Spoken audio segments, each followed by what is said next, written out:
নমস্কাৰ, মোৰ নাম শ্ৰী মানস প্ৰতিম বড়ো। মই ১০ম শ্ৰেণীৰ ছাত্ৰ। আজি আমি এটা প্ৰকল্প বনাইছো। প্ৰকল্পটো হৈছে বৰষুণৰ পানী সংৰক্ষণ, অৰ্থাৎ ৰেইন ৱাটাৰ হাৰ্ভেষ্টিং। বৰষুণৰ পানী সংৰক্ষণ হৈছে বৰষুণৰ পানী বিভিন্ন উৎস যেনে ঘৰৰ চাল, পথাৰ বা খোলা ঠাইৰ পৰা সংগ্ৰহ কৰা এক প্ৰক্ৰিয়া। এই সংগ্ৰহ কৰা পানী পাছলৈ ব্যৱহাৰৰ বাবে সঞ্চয় কৰা হয়, যি পানীৰ নাটনি হোৱা সময়ত অতি প্ৰয়োজনীয়। এই পদ্ধতিটোৱে পানীৰ অপচয় ৰোধ কৰে আৰু ইয়াক পানী যোগান পথৰ কাম বা ভূগৰ্ভস্থলীত পানী বৃদ্ধি কৰিবলৈ ব্যৱহাৰ কৰিব পাৰি। বৰষুণৰ পানী সংৰক্ষণৰ প্ৰণালী সংগ্ৰহ। বৰষুণৰ পানী চালৰ পৰা সংগ্ৰহ কৰা হয়। পৰিবহণ। পানীৰ নলাৰ জৰিয়তে সঞ্চয় কৰা ঠাইত নিয়া হয়। সঞ্চয়।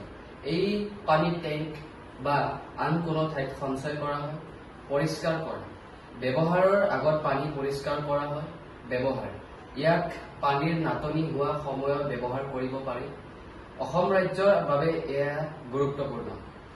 অসমত প্ৰচুৰ পৰিমাণে বৰষুণ হয়, কিন্তু পানীৰ নাটনি হোৱাৰ সময়ত পানীৰ যোগান নিশ্চিত কৰিব এই পদ্ধতিটোৰ প্ৰয়োজনীয়তা যথেষ্ট বেছি। অশুদ্ধ পানীৰ সমস্যা হ্ৰাস কৰিবলৈ এই পদ্ধতিটো ব্যৱহাৰ কৰিব পাৰি। এই পদ্ধতিটোৰ পানীৰ সংকেত মোকাবিলা কৰিবলৈ এক কাৰ্যকাৰী সমাধান দিয়াৰ লগতে পানীৰ অপচয় কম কৰে। পানীৰ সংকেতৰ সময়ত বৰষুণৰ পানী সংৰক্ষণ আৰু ব্যৱহাৰৰ জৰিয়তে আমি পানীৰ নাটনিৰ সমস্যা সমাধান কৰিব পাৰোঁ। ইয়াতে আমি বৰষুণৰ পানী সংগ্ৰহ কৰিছোঁ আৰু ইয়াৰ বৰষুণৰ পানীখিনি আমি পাইপৰ সহায়েৰে ফিল্টাৰ কৰিব লৈ গৈছোঁ।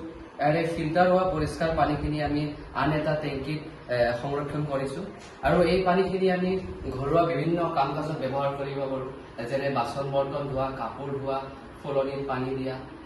এইদৰে ব্যৱহাৰ কৰি আমি বৰষুণৰ পানীৰে খুব সুন্দৰকৈ পানীৰ সমস্যা আমি সমাধান কৰিব পাৰোঁ।